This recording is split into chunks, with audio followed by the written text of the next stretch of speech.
This is Rebirth of the Legend here with another analysis video. This is going to be a little different. I'm actually looking at the game that just happened, which is Vici versus Secret from Nanyang.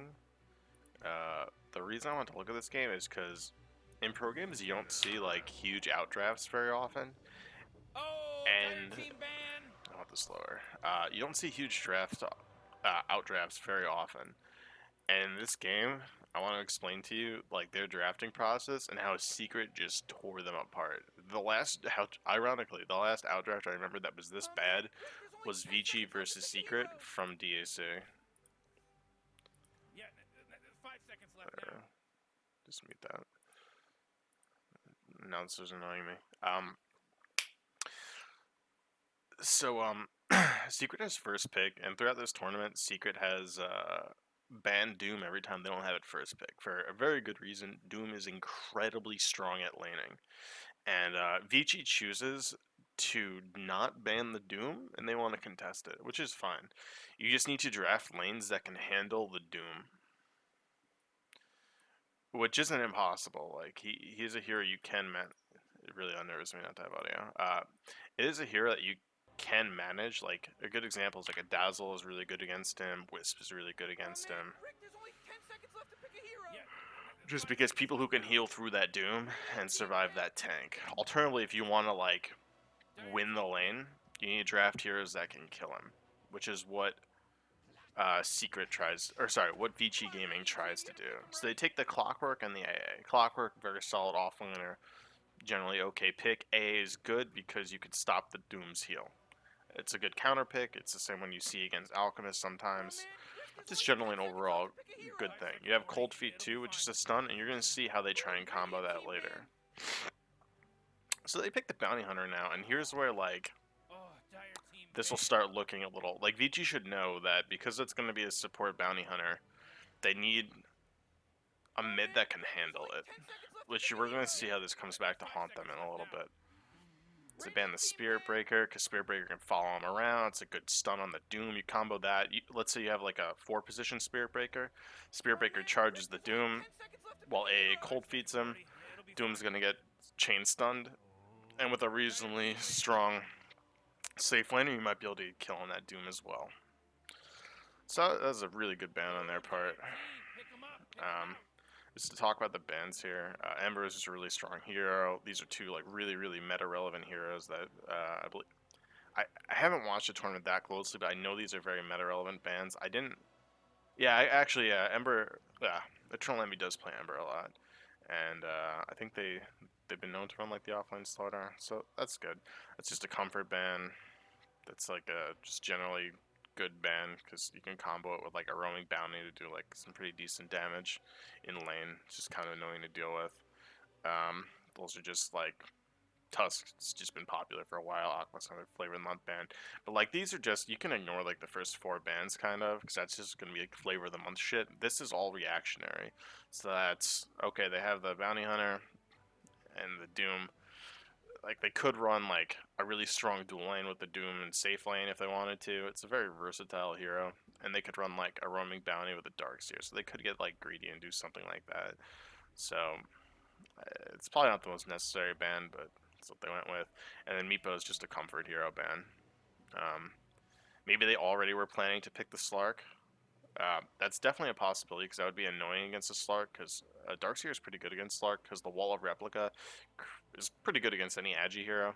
One, the Ion Shell is going to be really annoying in lane for a Slark to deal with until he's level 6. Once he's level 6, it's not a big deal, but until that point, it can be kind of annoying. And the Wall of Replica is really good against Agi heroes just because you get pretty much all their damage. So that's good. And I already explained these 2 bans. Like, that was a safe lane hero who could be pretty good against Doom, could be pretty good against Bounty. You can get kills on it. Spear Breaker can follow this Bounty Hunter around, set up kills on the Doom with the AA. It's just an overall good bans. I mean, we're not expecting shit bans, right? So here's where it actually gets really interesting. So they kind of show their hand here with this lane. This lane is meant to kill this Doom. So you have AA, who's going to be able to increase the magic damage he's taking with, oh, I forget the name of this thing, Ice Vortex.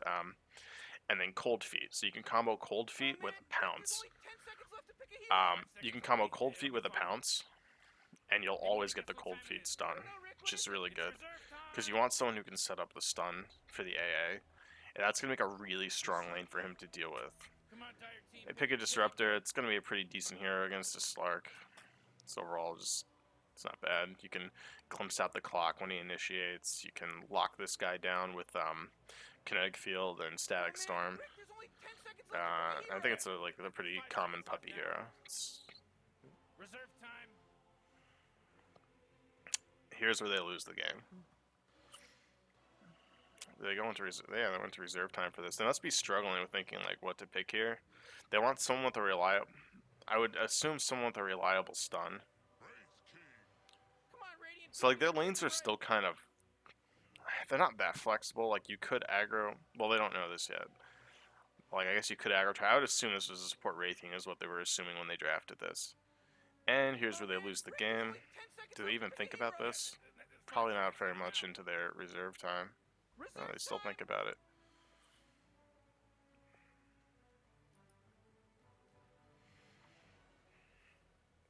So this isn't like completely going to be a game-losing moment. So here's why this is bad. Anti-mage is good against every single one of these heroes. Like, incredibly good. So far, they have one reliable stun that he can't dodge in the Clockwork. So you can, like, kind of chain those. But that's still only going to be, like, 4 seconds of stun to kill an anti-mage. If the anti-mage is anywhere, unless you're snowballing out of control, you're never going to be able to kill this guy, ever. I don't think Envy dies in this game at all, too. Well, let me check. I just watched it, so it should be fresh. Yeah, no, it doesn't die at all. He's a good anti-mage player. Like, you're not... you see his line, you're like, Raffle. So, you have a bounty hunter who's going to be roaming, so you'd think, like, oh, there's going to be, like, a weaker dual line, but you have a clock offline.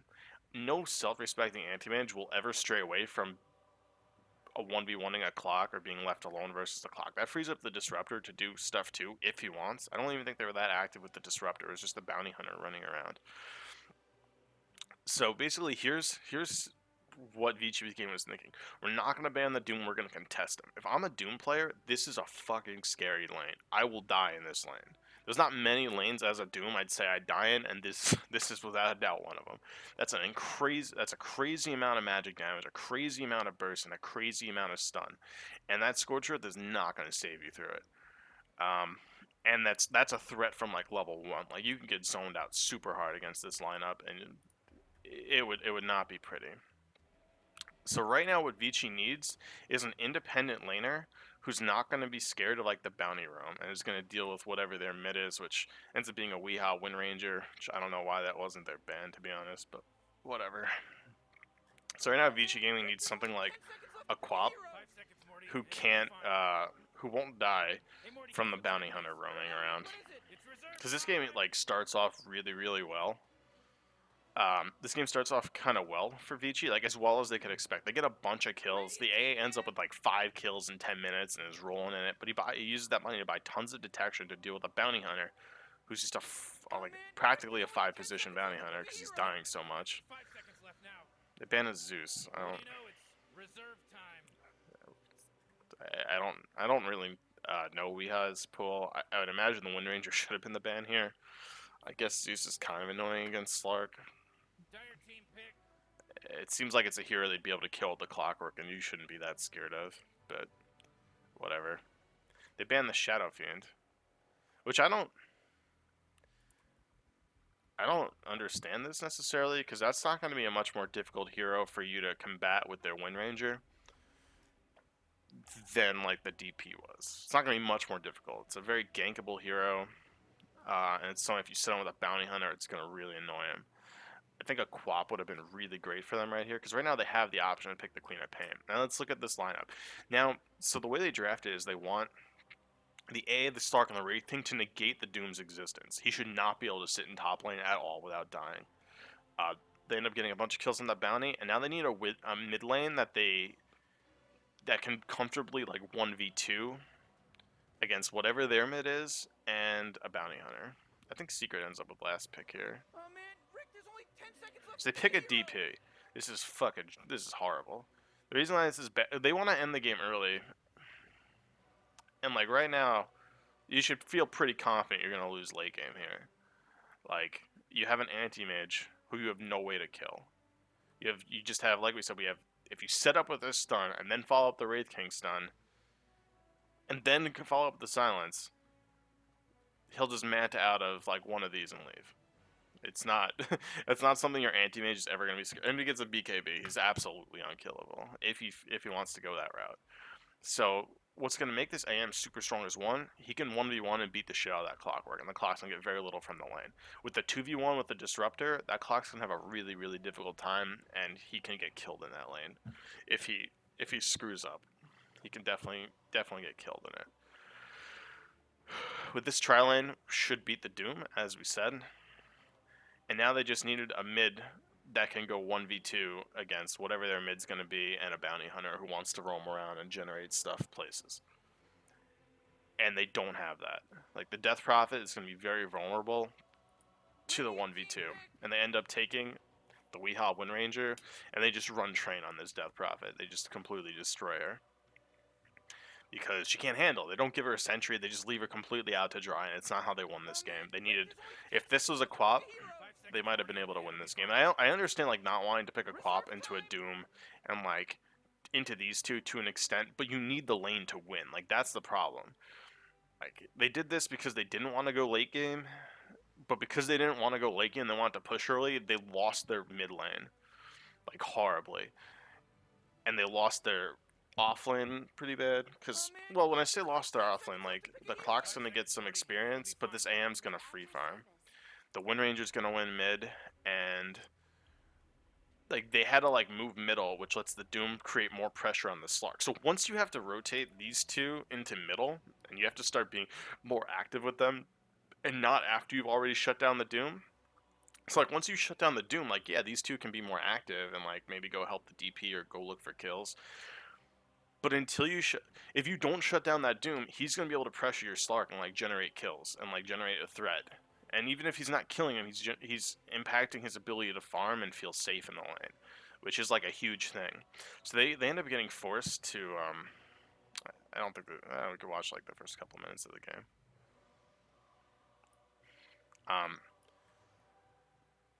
Yeah, so the DP ends up getting pressured. The bounty starts off, okay, so Vichi's going to get first blood. Just spoiler, doesn't matter. Vichi's going to get first blood, and they're going to get second blood, and they're going to get, like, third blood. And that's, like, a crazy start. Like, that's how the lineup needs to start off, and it still wasn't enough. They're going to get a kill on a Disruptor over here. Boom, Puppy's dead. Happy days. They're going to catch the bounty hunter. Gets the rune. Pi is so close to being out here, but he screws up a little bit. He should just sit right there until his next invis and then walk away. But he showed with his invis and then died there. So, like, here, Pi does exactly what he needs to do. So they're down 0-2, and they fed the AA 2 kills. So this lane right here is going to get really fucking annoying for Misery. Because, like, oh man, that's a really shitty creep too. That's a very unfortunate creep to get. Once the Wraith King comes here, they can, like, pretty much get a kill if he keeps playing up like this, and he really has to be aware of where they are, and he doesn't have a ward to see it. Which is really awkward, because, like, as you said, one pounce into, like, their combo. Once they're, like, level 2, he's in trouble, because he skilled Chilling Touch for that first kill. So without Cold Feet, it's not necessarily that scary yet. So he's actually getting a lot out of this early on.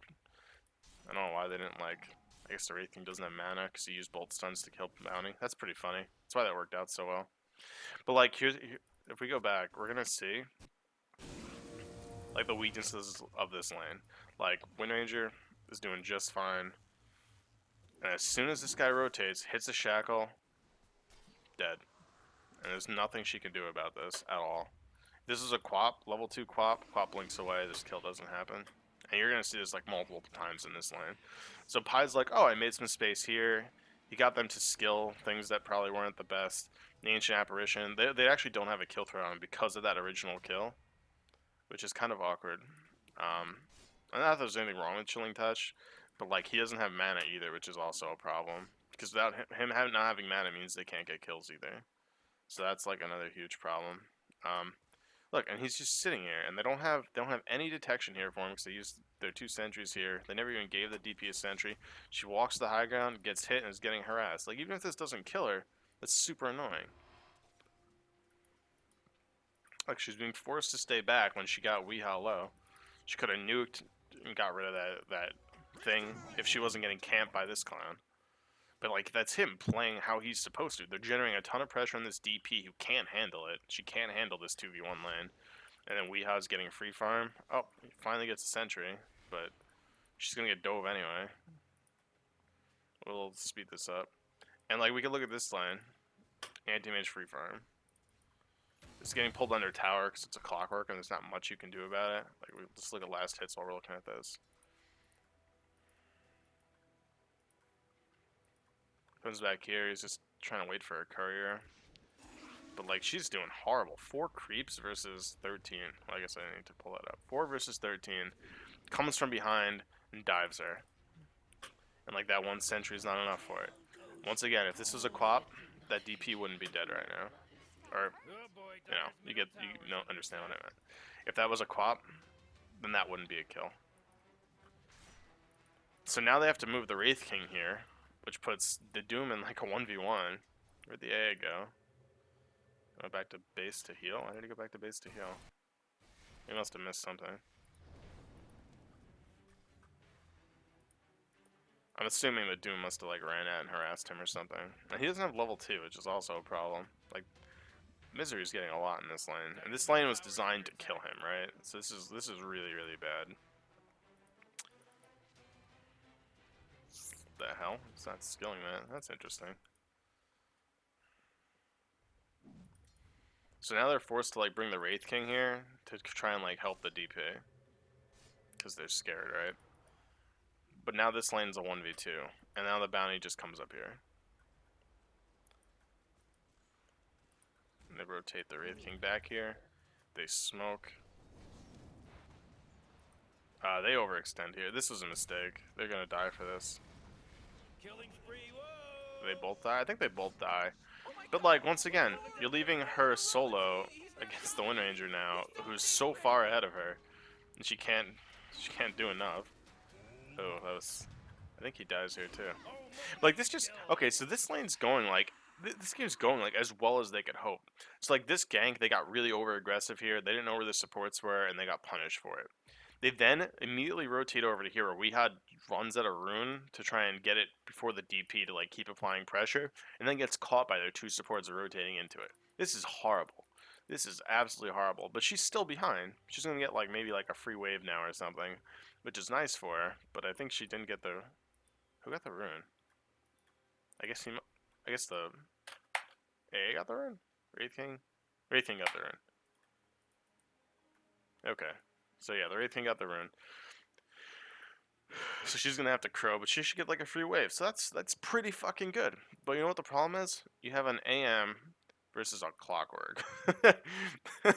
And this is a completely free lane. And if you look at Disruptor, Disruptor's chilling at like level 3. Let's look at the AA. The AA got a bunch of kills and is still only at like the same level. The Wraith King, level 4. Okay, so actually they're doing pretty well. I guess he hasn't been pulling that much. I haven't been watching lanes that closely.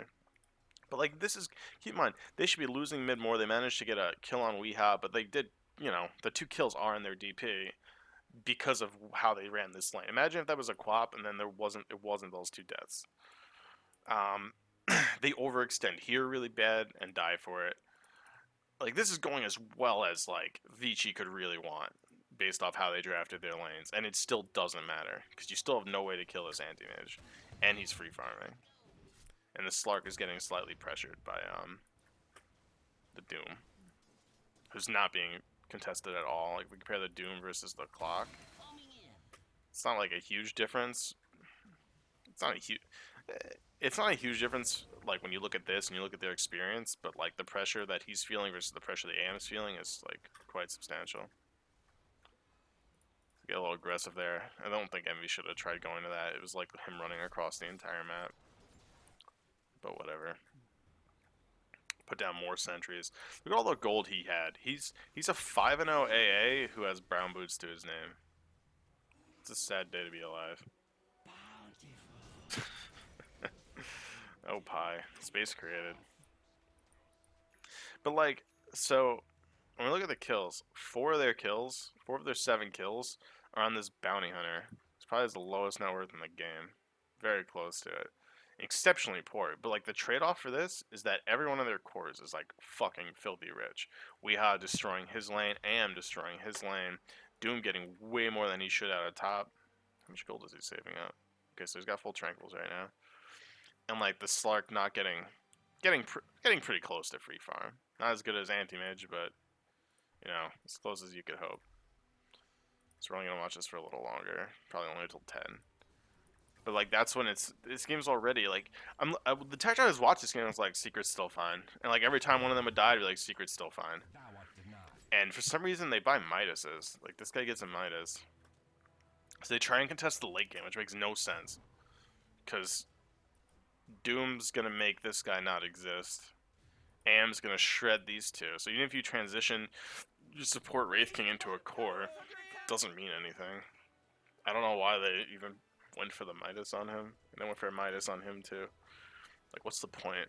You shouldn't feel you drafted the DP to not contest late game. I think at this point they're just like panicking. I don't know, but like the DP is so you can push early, and then you buy Midases, which is theoretically supposed to let you contest late game. It's very silly. It seems like they just kind of panicked. I don't know.